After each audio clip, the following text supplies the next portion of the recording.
2.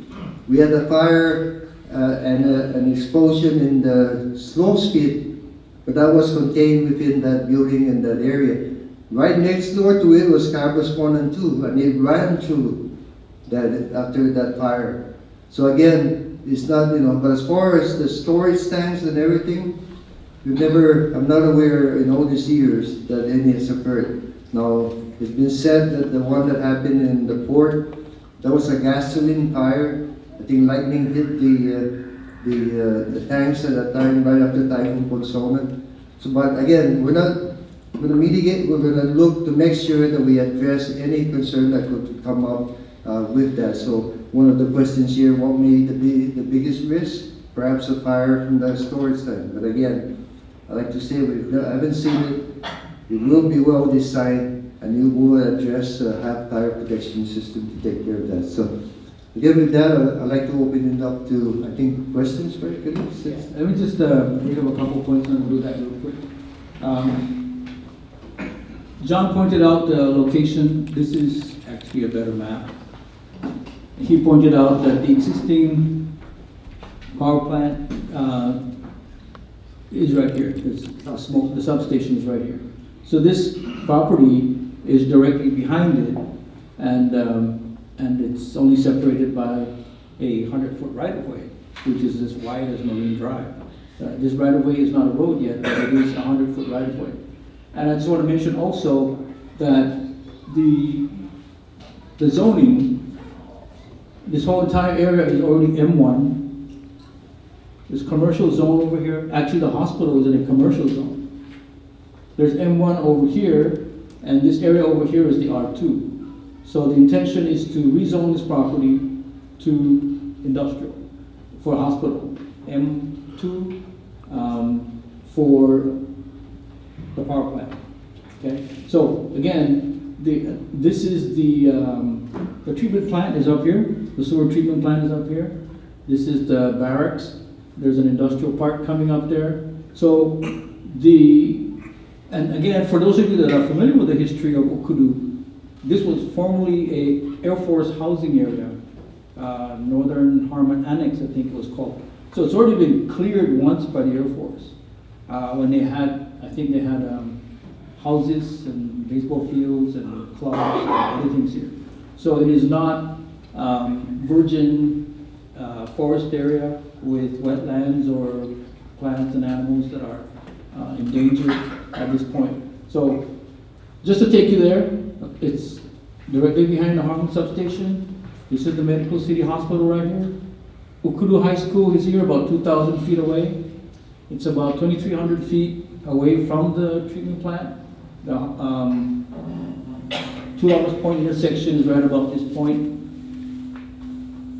So again, just to clarify where the location is. And at this time, we'll open it for questions and answers. Yeah, and the one thing about this also, Felix, that by it being here, the transmission lines go directly across. You don't have them coming like if it was up here, those big tow monotubes and everything coming across the right-of-ways here, or it could have come this way, come to the back here, and all of that. So we're saving substantial, a lot of money, not going, but more importantly, aesthetically, by the transmission line going directly here, which again makes the plant more reliable. That's another advantage for that. So, yeah, sorry to keep being the one more ad here. This is Tengisan, the old Tengisan power plant is back here. The fuel for Tengisan runs through the pipeline, right, John? Yeah. It runs through here. Right to the right away. Yeah, in fact, if you go to, this is the 2 Lovers Point intersection entrance, you see this trail here. I think there used to be a bicycle trail here. That's the location of the transmission line that takes fuel to Tengisan. And I think, John, the plan is to just use that same line? We're using the same right-of-way. We're putting in 2 pipelines, 2 new pipelines, one for ultra-low sulfur fuel and one for natural gas. That way, again, if the economies are such that natural gas, if fuel oil stays up at this level, then natural gas is the way to go. It's really a no-brainer in terms of economies of scale. All we have to do is contract for for a clothing storage and regasification facility. And because we would have completed the pipeline all the way to the 15-mile pipeline, all the way down to Canberra's site. So again, the pipeline as part of this project will be constructed right through the same right-of-way. The difference is that it won't stop right here instead of going all the way to Tangisan. Questions? Please. My question is, why is the power plant so close to the hospital? We went out for solicitation of interest for property, and we had several came in, and this is how we evaluated where we wanted something here in the, when I say here in the Okuru area. As far as being close to the hospital, again, like I mentioned, it's not unusual for a power plant to be anywhere close to a hospital. In addition to that, if you go back to the that map that shows the NRC, we're going to actually be back. Here's GRMC. We're going to have a buffer across. I'm talking about college. So the total acres that we're buying is 60 acres. So you're talking almost 200 feet from here to the edge of the boundary lines around. That will be, again, college, and it will be a buffer zone that we will not be, invade. John, that buffer you're talking about, is that for the noise or? No, the noise will be taken care of by the installations provided within the power plant area. This buffer is really just to provide the foliage and everything around the area and all that. So that's why we went out for 60 acres. We need about 25 to 30, and that's why this rendition really is this is only about 25 to 30 acres in the middle of 60 acres of property. So there will be some buffer, and of course there will be a fence line to make sure that this power plant has to be protected. No, this is the lifeline of the island. So again, so the plan is to provide all that buffering around. No? So that's how we came to this property. The other one, I think there's another area over here. The other area was up here. And again, this was 40 acres. So we had an opportunity to buy 60 acres to be able to do that. So even this, what would happen here, Mr. Statement, is that we would have to run transmission lines here, all the way here, all the way through here. And so that's why you'll be seeing, the big lines that are coming across.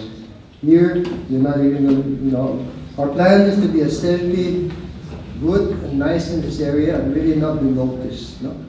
And that's the whole plan on this. Okay, earlier you mentioned that the treatment plant for the cooling water is very important, right? Our plan is to environmentally be environmental stewards by taking the water, all the sewer water this plant brings in from the north, close to 6 million gallons a day.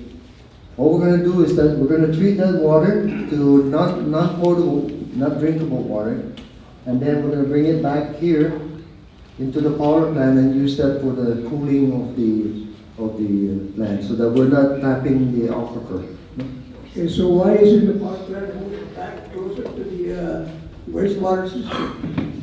Because again, it's the properties that were involved. Oh, okay. The one property that was way up here was only about 25 acres. And again, further, this one was about 40. And again, we even went out and asked the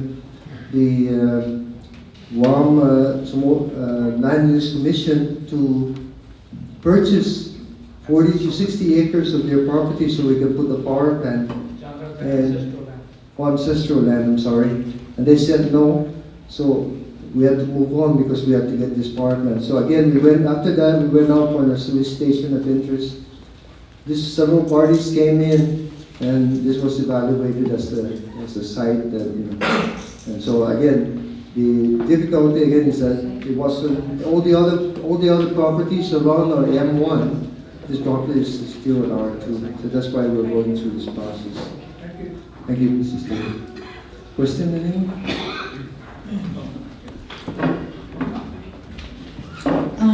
question about the water that you're gonna get from the plant, from the wastewater treatment plant. So you're gonna cool the power plant. So where does the water go after that? Really evaporates. Oh, so it doesn't have to be piped back down to Tank East, and it's not gonna be released into the ocean, complete evaporation. The nice thing about this power plant is that it not only makes us comply with US EPA in terms of air emissions, but Cabras 1 and 2, 3 and 4 have one-screw cooling condensers. We bring water from the ocean, go to, and then we discharge it. Those plants are going away. So therefore, the MHC 8 and 9 is an air-cooled plant down there, so it's not using seawater. So this plant will also not use seawater, so therefore, we really won't be impacting the environment. And in fact, we're going to better the environment by utilizing the wastewater and treating it before it's sent over to the plant. And again, it's not potable water. It's can be used for irrigation or other things like that, but it's not drinkable. No? And then that's what we will use. And you anticipate that the capacity that the wastewater plant produces, that wastewater is enough to cool the power plant? Yes. And even in cases of drought or Yeah. climate change? Yes. And again, what we will do is have a backup with the main water system, no? As a backup for worst case condition. So you will However, you will have access to the aquifer? As a backup, no? However, the current sewer outflow is about close to 5 to 6 million gallons a day. That plant is being expanded to 12 million gallons a day, because of course part of it is going to serve the marine base and the other areas. So again, the plan is that it will increase, and I don't see us using really more than 3 million gallons a day. Oh, even with the anticipated buildup and... Yes. This plan is going to have enough capacity, bring the build-up on. If this plan don't go on, stop the build-up soon. No? And that's why I don't like to mention the M word, and I'm not trying to use it to be a term, but all I'm saying is that it's better that we realize that today than wait until... I was involved in the 1993 scenario where we didn't have enough power and we had to bring in all this emergency power. No? So what we're saying is, we have 4 years, we can survive, we can run the plants that we have for the next 4 years, but we gotta have a new power plant by then. No? So that's why, so the new bases, all the development that's coming on, we can handle that. No? What is the height of the plant? The height maybe 30, 40 feet. So like a 4-story building? Yeah, something like that. Really, it depends. It's just more that you have the combustion turbine and you probably have a crane overboard, so you can bring the machines across. The stack height may be around 100, 150 feet. The stack height down at the Cabras power plant in comparison, those are 200 feet stacks. No? So again, the stack height is really determined by the machines that are brought in and the fuel that we use to make sure that the effluent that comes out rises and beyond where it's necessary. So the stack height is really an important aspect. We don't expect it to be more than 100, between 100 and 150 feet. No? Okay, so you did mention that the effluent or the release, the emissions, you anticipate that they're going to go straight up? Because there are prevailing winds. There's a website that you can go to check where the prevailing winds come from. But according to Dr. Matson, Ernie Matson, he's retired now from the Marine Lab. He was a professor of oceanography. So he sent a letter to one of the newspapers last year because he was questioning the location of the power plant. But he said that the prevailing winds would cause the emissions or the plume to move in a direct line that would cross our vista of Tumon Bay, right there. And so he was concerned that, this plume is gonna be multicolored, and because just going off of what comes out of the PD stacks, it's white, yellow, beige. And so he was concerned that this colorful plume would ruin the vista for our, tourists. You've got Tumon Bay, that's our main tourism breadbasket, and you've also got Two Lovers Point right there. So, I mean, what's the assurance that, given that your stack is only going to be 100 to 150 feet, how is that going to escape? How is that plume going to escape the prevailing winds? It's all a function of various things. The temperature of the gas coming out of the machine. We do combined cycle to capture the most heat we can so that we can consume less fuel, but they have to have an adequate temperature to make that plume rise. No? It's going to be heated then? So no, it's just the excess heat coming out from the machine will be enough to bring that up. And then it's modeled across the area to make sure that the stack height now plus this plume will determine how it goes across. Let me assure you, this is nothing like the RFO burning oil of Cabras 1 and 2. Cabras 1 and 2 is what we call burning dirty oil. Now, be it as it may, dirty oil has served the island for the past 60 years, no? But now, again, part of it is because EPA says you have to comply, no? Let me give you an idea. You've been to the what do you call that? The sports center.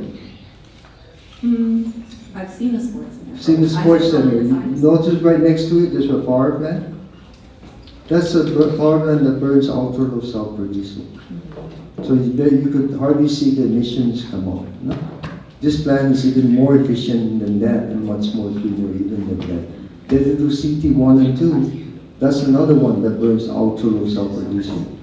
They're not as efficient as the new plant is going to be. So again, you're not going to see the plumes that are happening down at the Cabras 1 and 2. That's the big difference with this combustion turbine, with this technology. We actually looked at plants in Burbank, California, right to the west of I-5. There's a huge 400-some megawatt plant right in the middle of schools, houses, right in Burbank, California. And you don't see any plumes. So what we're going to put in is nothing like Cabras. Don't even look at Cabras. It's not the same thing. It's totally different. It's a clean power plant. You're not going to see yellow, gray, white. You're not going to see it. And it's going to have very few, almost nothing on the going out because it is a clean power plant. So it's not the same thing. So when people look and say, oh, it's like Cabras, no, it's not like Cabras at all. Okay? I think what also, you mentioned fires, possible accidents. Because accidents can happen. Yes. You're going to have you have people that live there currently. You're going to have also, there's a planned development of something like 7 condominium buildings going up with about 432 units, probably 1,600 residents or more. And then there's the hospital, and you've got the high school. There, I think I heard there was a charter school going up in that area as well. What kind of assurances? I know you gave a lot of assurances and said you made that a priority, but accidents do happen, and that's going to be a highly populated area soon. That's right. That's why accidents could happen. I ran that, no? That's why this plan will be designed to make sure that we prevent anything from happening. That's the best we can do. Then we have the buffer zone around the power plant. Again, make sure that people don't even know that we're there. So that's where the other side of the coin. That we have to make sure it's safe to begin with, because there are employees that are going to be working in these power plants. Believe me, the power plants that we have today, I have to put my hats down, up or down, whatever, meaning I'm complimenting the employees that ran those power plants for all these years. It's a very complex machine, and for engineers here that see that, they will understand what I mean. The new plan, You just run it from a computer, you know?